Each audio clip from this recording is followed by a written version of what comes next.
Welcome, ladies and gentlemen, to FOBtv, the future of business. I'm your host, Kevin Benedict. I'm a lecturer and futurist here at TCS, and I want to thank all of you guys for joining us on the show today. Our guest, I'm so excited to announce, is Eric Weitzman. Eric, thanks for joining us. Thanks for having me, Kevin. Pleasure to be here. Eric is the Senior Vice President, Senior Director of Entity Intelligence Content with FactSet. Again, welcome to the show, Eric. I'm really excited to hear more about the kind of research and work that you do. Tell us where you're calling in from today. So I'm calling in from Pleasantville, New York. So that's where my home is. But FactSet has offices. I work out of our Norwalk, Connecticut office, and I split my time between that office, and we have an office in New York City on Park Avenue between 39th and 40th. But today I'm working from the Pleasantville, New York office, my house. All right. So I'm here in beautiful, sunny, and hot Boise, Idaho today. Nice. So we're calling in from different parts of the U.S. here. So tell me, when you hear the word sustainability, what's that mean for you? Yeah, it's a good question, and it probably means a lot of things to a lot of different people. I think coming from the financial services industry, we look at sustainability probably through the lens of what an investor is looking at from a sustainable standpoint. And sustainability is really about the longevity of that business in terms of how they're doing. And you have a lot of different lenses that you can look at with sustainability. So for some people, sustainability is about the environment, right? Is it about clean energy, clean water, nature? Is it about good governance that you have in terms of your business is running just because of good practices you have? Is it about, being a good social corporate citizen as well in terms of your labor practices, your management, diversity of management? So to me, it's the sustainability as I look at it through the lens is about, from a business standpoint, what is allowing you to be a business or a company that allows you to grow in a way that you're not impeded by non-financial characteristics or aspects or product pieces that could inhibit you from growing. So that's what I look at when I think about sustainability. So some people look at it narrowly. You're stretching it out there and kind of covering the United Nations sustainability goals. There are 17 points, which kind of range to all of those things. How do you have a sustainable business? And that includes doing a lot of different things. That's awesome. So thanks for sharing that with us there. So you talk to a lot of companies out there, I imagine, in the course of your daily work. Right. What motivates them to have a sustainability program? I mean, right now it's kind of at is the target of political pressures and different kinds of things. But over the last, let's say, decade, what inspires and motivates companies to really focus on that area? Yeah, no, I think it's a good question, and certainly, I don't think we can be talking about sustainability without mentioning a little bit of the political environment. But let's leave that aside for a second here.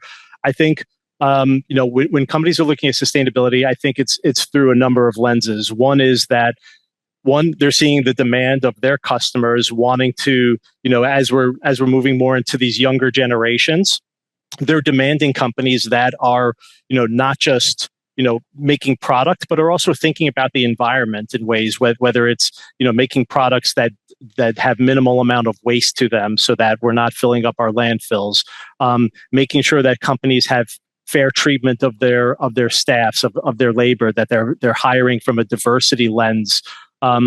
So it's been more driven. So it's been driven two ways. One, from the consumer side of things, where the consumers are demanding these characteristics of the products that they want to use and consume. And it's no longer just about the product, it's about the company behind the product. So that's one trend that we're seeing. And then I think from the financial markets, we're also seeing that, there's an understanding that companies that put good practices in place And it's not just diversity for the sake of diversity. Diversity meaning that if you have a diverse workforce, it means you open your labor markets to lots of different kinds of people, which means you're getting the best talent out there, which in turn means that you're getting, good management and longevity in terms of the returns that you may get for that investment. So our investors are looking at it not just because investors are also focused on making money, and so they're going to look at it through the lens of are companies that are practicing sustainable investments, even things like pollution, and we worry about climate change as a human race. But companies that manage their waste management correctly are companies that are managing their business well. So when what I think is driving companies from a sustainable, well, those are two forces. I think the third one had been regulation. In terms of as there's regulation in terms of what types of energy can be used, what could be used from deforestation, what has to be reported from carbon emissions. Those also, regulations, of course, will drive behaviors of what companies do. So I think it's consumer driven. I think it's regulation driven. And I also think it's investor driven, has led, the corporate companies to, adopt a lot of their, what we're calling now sustainable practices or sustainable methods in their, things that we probably didn't see back 20, 30, 40 years ago. Oh, yeah. I mean, as the recent incident with Coldplay and the Jumbotron shows, reputation can be impacted in a second. Yes. Wrong place, wrong time. And so, I mean, I could just imagine that investors are like, if I'm going to put a lot of money in that company, I want to make sure there's not going to be too many Jumbotron incidences with that company. Right. Do you see the same thing? Absolutely right. So reputation risk is huge, and it could be everything from, right, you could have, indiscretions from management, which could lead to investor, not having confidence in management. It could be just, dumping waste into lakes, and which in turn causes fines. It could be, modern slavery practices. It could be product recalls because your product may have contamination in it. And how do you handle a product recall? So these are all aspects of reputation that go into it as well. From businesses have to be more conscious of as part of this, as part of a sustainable journey. But yeah, reputation risk is a big part of what these companies have to manage against as well.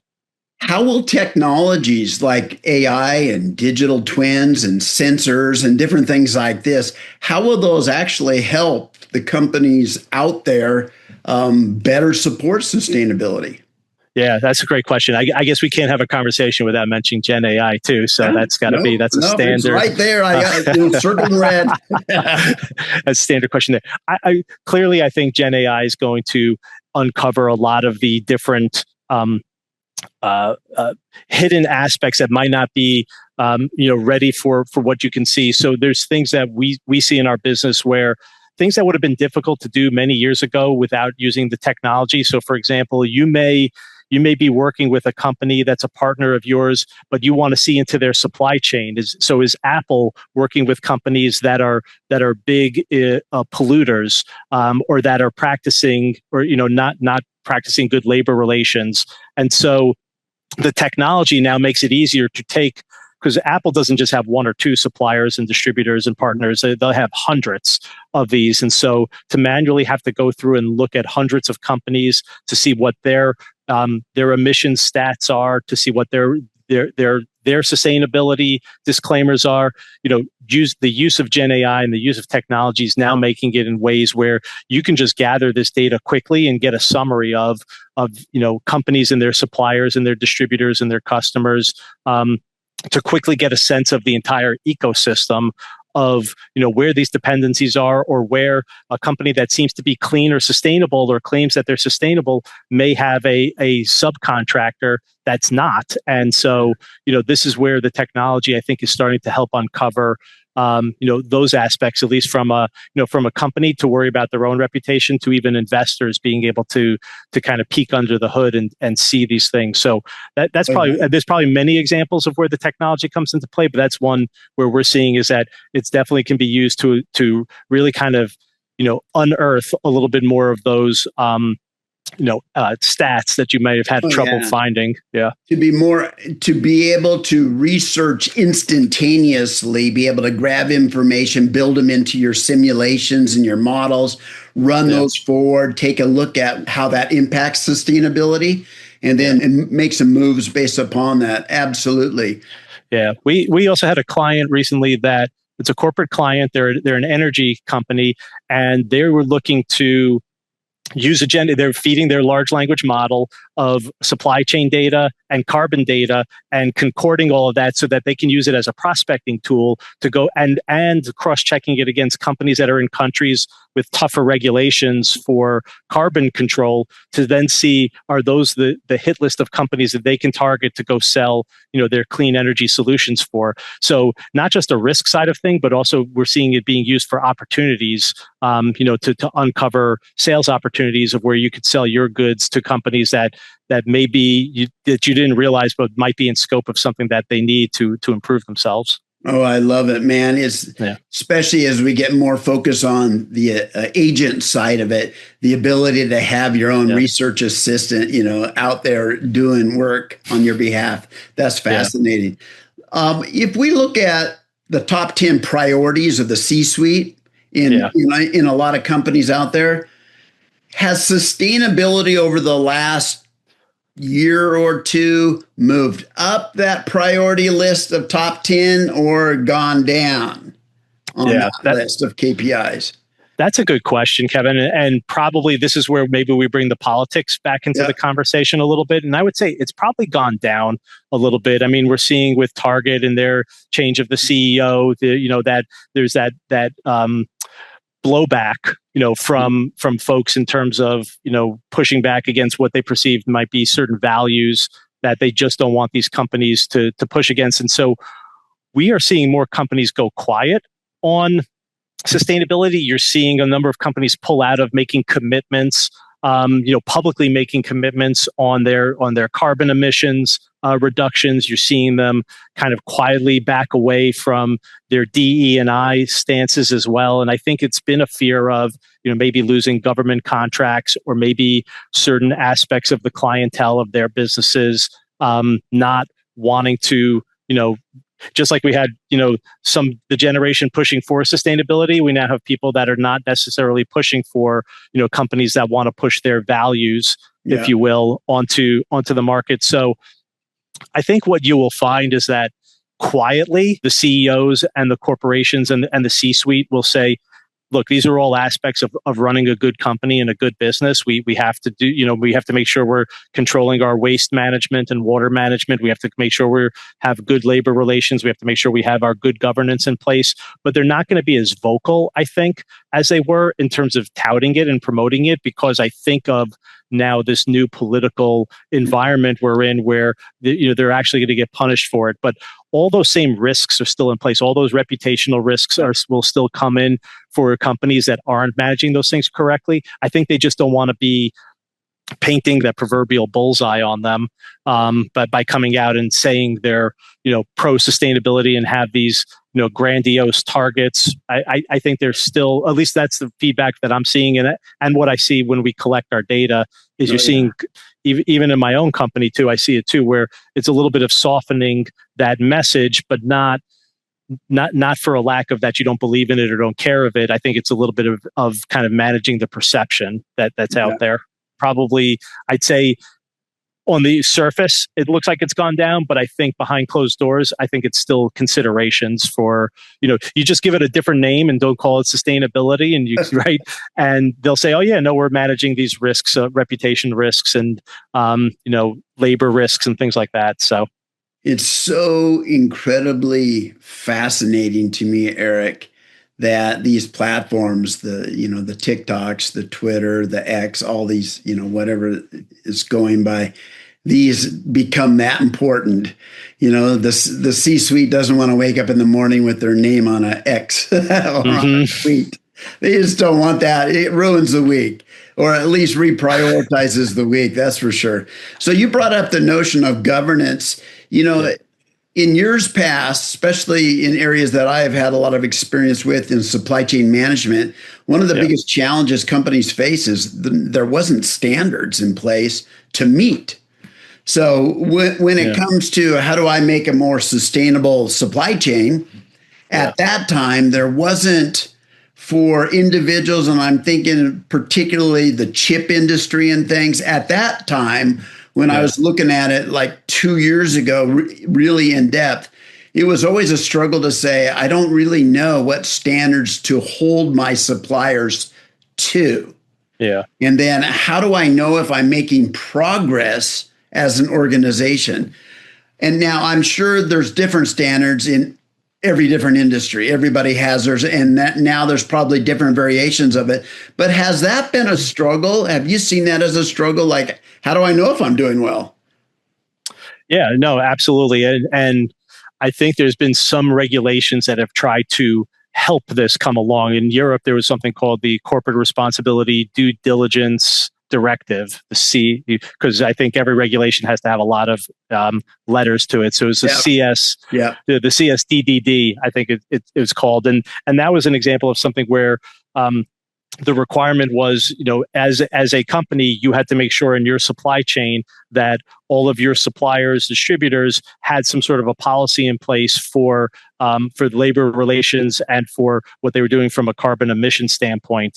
That one is also starting to be dialed back a little bit by the regulators as the political climate is going in there, and the cost of having to enforce that requirements. So yeah, it has been a challenge, but I think going back to what you were talking about a little bit earlier with technology and Gen AI, this is where sometimes the markets try to find a way, despite what may be out there from a regulation standpoint. And so, we're seeing more use of technology and Gen AI to try to go in and look into those supply chains so that you can really figure out what are the suppliers of a particular corporation, and not just as an investor, but even the corporates themselves, whether they're working with consulting firms or doing it on their own. They're also investigating and making sure, again, from a reputation risk standpoint, that the partners they're working with aren't sanctioned, because sometimes you may not even realize that one of your suppliers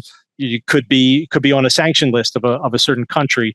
You may not realize that they may not have a policy in place for what they're going to do from a labor relation. You may not realize that they may be a UNGC violation. They may have or accused of UNGC violations. So there's these different things that the technology is now making it so that you can start to do a lot of these deeper investigations to find these different aspects of your supply chain so that you can do that, because the information isn't as forthcoming. Mm-hmm. You may not get these disclosures directly from the companies themselves. So it's a question of how do you kind of scour through the news articles themselves to be able to find information about these suppliers and distributors that could give you clues in terms of, okay, this could be a red flag of something we need to know about one of our suppliers. Wow, you seem to know a lot about research there, Eric.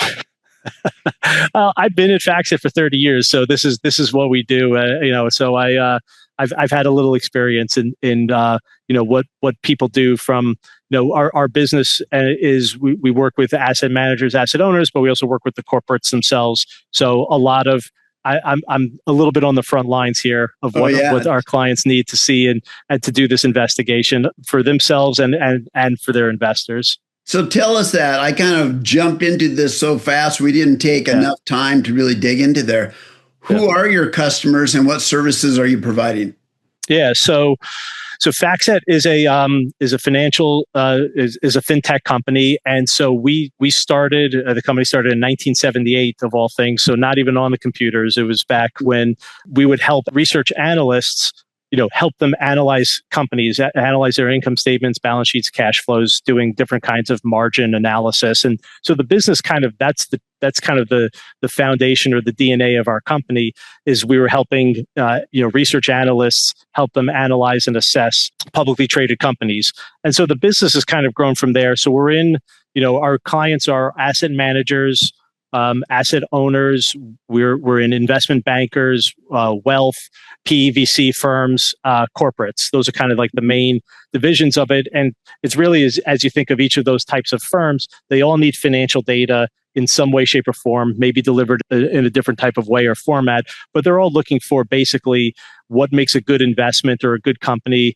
or a good merger and acquisition, or a good secondary offering, or a good registration for new issues of debt. And so our job at FactSet is to help provide the market with the financial data they need to help them make those investment decisions. So a question related to that is, one of the things investors wanting to know is what a company's exposure is to climate change risk. Is Absolutely. that one of the issues? And, And how's that developing? Tell us about, are there more risk today than there used to be? And if so, why? Yeah. So the answer to the first question is absolutely. I would say that, sustainable investing or kind of has grown up a little bit. I think probably 20, 30 years ago, it was more about finding, investors. It was a niche investment of looking for companies that do good. So I think that was kind of the first step towards sustainable investing. And I think it's matured over the years. Probably maybe about 10 years ago, it came down to more like looking at ratings of companies. And so you had certain ratings providers out there that would provide, much like you do for credit rating, you would have these ESG rating scores that would be like AAA, AA, single A rated. And that would be across these different characteristics of companies. I think what really kind of accelerated it was the Paris Accord in 2016, which really put a focus on climate change for the world. And that's really, I think, what accelerated the climate change piece as part of the investment process, as more and more governments started making a commitment to, curbing the emissions that are out there that are causing climate changes. Not just the political changes that were happening that led over into the financial market, as more and more companies were looking for, or more and more investors were looking for companies that were focused on, changing that behavior because of these regulations of coming in, of having to reduce less carbon in there. And so it sort of just kind of took off as its own, market of, because of the Paris Accord and the need to control climate change. Obviously, as an investment community, you now want to look for companies that are going to, lead that change or move to clean energy, because those are the ones that are going to be more sustainable and fit into that new world of those mandates of, more electric vehicles or more clean energy outputs and less waste. And so from that aspect, our clients who are investors are looking for, tools to help them find those companies that are moving in that direction, so that they could, what's sometimes referred to as transition investing, or sustainable investing. It's got lots of different names for it, but they're looking for those companies specifically that are moving away from, dirty fossil fuels or dirty energy into more of those clean energy, so that this way, they have kind of a higher ceiling in terms of what their profitability can be and how much money they're going to make. Let me ask another question from a different perspective, more tactical. Mm-hmm. Are extreme events impacting businesses more today than they used to? Extreme events like hurricanes, tornadoes, blizzards, you name it. Are we seeing more of that? And is that becoming more of a metric people are looking at? Yeah, undoubtedly, yes, is the answer. And I can tell you why I know that for sure. We're seeing a lot more demand for physical risk content and data on the system, so that our clients can incorporate that into their models. So as if you're looking at a company like Hershey, it's no longer about, how their chocolate is doing. It's about where are their factories located? What's, are they in regions where, or could they be susceptible to hurricanes, to flooding, all these different aspects. And especially, for insurance companies that want to, look at taking out policies on these different companies, but also investors that invest in real estate. All these, this is now a big part, because it's now, it's sad to say, I think it's now part of like our everyday lives now, in terms of, that these major catastrophes and these weather events are not just impacting human lives, but they're impacting assets, that people own. And, when you are making investment decisions, and even, we can even talk about those physical assets, but you may even look at companies like cruise ship companies that could also be impacted by, weather events. And so things that not even just companies that have physical assets and physical locations, but companies, shipping companies, like all these different areas, it's now a key part of a risk assessment. So as people look at their own investing in, and they're looking at liquidity risk and operational risk and credit risk, they're looking at climate risk.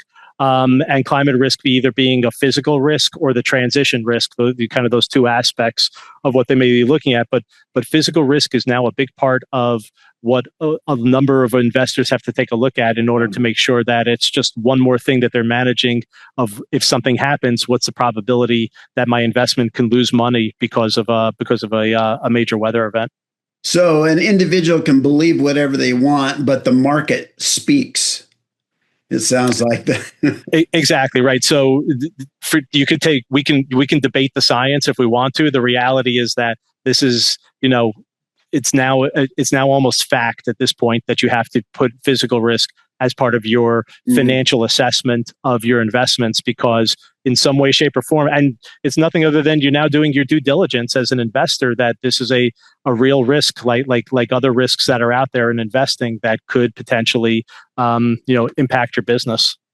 As we're talking here, I'm just pondering, if I was sitting in the seat of a CEO and I'm trying to balance efficiency and optimal financial performance against sustainability. I mean, how do they balance their investments and just work that all out? Because you could put all your money in one bucket, but that's not going to run your business, right? You have to have a balance. How do people think about that? How do leaders think about that? Yeah, I think it's still evolving, but I think, and this is where, we're seeing groups like ISSB, these international accounting boards, where they're trying to incorporate these sustainable metrics as accounting metrics as well, too, so that you can put a number on some of these things. So I think executives now are starting to, you have to put a cost on, these reputation risks. You have to put a cost on, your carbon emissions as part of your financial, just as you would put costs of labor and cost of goods sold and your revenues that you bring in. I think leading companies are now bringing those aspects into their accounting pieces so that you can put a number on it, because it's like an X factor, right? Like you can't just see it as like some sort of like an ancillary kind of thing. This is like a legitimate metric you can start to measure for your business. And, if you're not measuring the cost of those things and the value of it, then I think you're missing, you're missing out on what this could, what this can do. It's no different than I think what you have to take into account, it's why companies take safety measures into like Tylenol, right? There's a reason why they have like a seal on that. Their aspirins is because, if somebody comes in and tampers with it, you have a big reputation risk, you have a recall. So there's an actual cost of not managing correctly your product quality as one aspect. Or there's a cost in terms of if we dump things into a river or a lake, we're going to get a fine. And that's going to be a cost. So I think you have to look at, those that are looking at it in the lenses of not just the reputation costs, but there is a financial cost for mismanaging, different aspects of your business. I think that's what you have to take into account from the C-suite when they're looking at trying to incorporate those. And the ones that aren't incorporating it, I think, are the ones that, are going to get surprised when it comes to these events that they didn't plan for, and that it has a bigger impact on their business than they realize. Absolutely. So let me ask you to put on your futurist hat. All right. Which we like to do in this series, I should say. Yep. How do you anticipate the whole movement around sustainability and these standards and these metrics? How do you think this whole area will evolve over the next 10 years? Yeah, so I think the first thing it'll probably do is it'll probably rebrand a little bit. I know you can see on my screen here, I've got ESG. I think the branding or the way that it's packaged is something that will probably change, whether they continue to call it responsible investing, sustainable investing. I've heard it now being called business and conduct risk. analysis. So I think the packaging of it will change for it. But I think more and more companies will start to, because the world is moving towards clean energy, like we're moving into a direction where we all recognize, I think a number of folks at least recognize, well, maybe outside the US anyway, they sort of recognize that climate change is a real thing and that there has to be behavioral changes. And so you have a number of countries around the world that are looking to make changes in terms of the carbon emissions that are out there. And so I don't think it's going away anytime soon. I definitely think that, it'll be under different language, or it'll be communicated differently. But I think these are things that are being proven out time and time again in terms of, costs and opportunities for companies. And, whatever you want to say from a political standpoint, businesses think in money, and they think in profitability, and they think in terms of, what's going to make them, their longevity and their sustainability of their profits. And these are going to be areas that are going to continue to develop over time and continue to be taken into account as we get more sophisticated in terms of how you can measure the costs, as we get more sophisticated in terms of how you glean those insights into what you're doing. My future hat tells me that this, if anything, is going to continue to advance and evolve. And we're not going to go backwards, is my opinion. I think we're going to go forwards. And, I wouldn't be surprised if at some point we kind of, pivot from carbon emissions to water management. We're starting to already see, to deforestation. We're going to continue to find, I think we're going to pick off the big things, and then it's going to be, okay, what's the next big thing that's also causing, issues to a society that can be solved through business and business behaviors. And we'll start to see more of these things over time. We're at the very beginning stages of, carbon and climate change is a big piece, but nature and water is going to be the next big things that are going to be coming, as well, as we start to realize those things also have impacts on our quality of lives. And so I think we're just going to keep evolving and moving forward in terms of, the amount that we recognize of these different sustainability metrics and the benefits they have to our society and also to business. Oh, yeah. And recently I've been seeing more and more kind of news and articles about philanthropic investment projects where they're investing in creating more accurate digital twins of the entire world, the entire Earth, and its ecosystem, so that they can have better measurements and metrics around those. And they can see when they're investing in trying to solve some of these, are they making any progress? And if not, maybe it helps in one area and hurts in another area. But we need the numbers, and they're creating those digital twins that will give us the foundation for being able to measure and gauge that kind of success. With that, Eric, I want to thank you so much for bringing your expertise and research background and insight to all of us today. Thank you. Yeah, thank you, Kevin. Appreciate it. Appreciate the opportunity to speak with you. This was fun.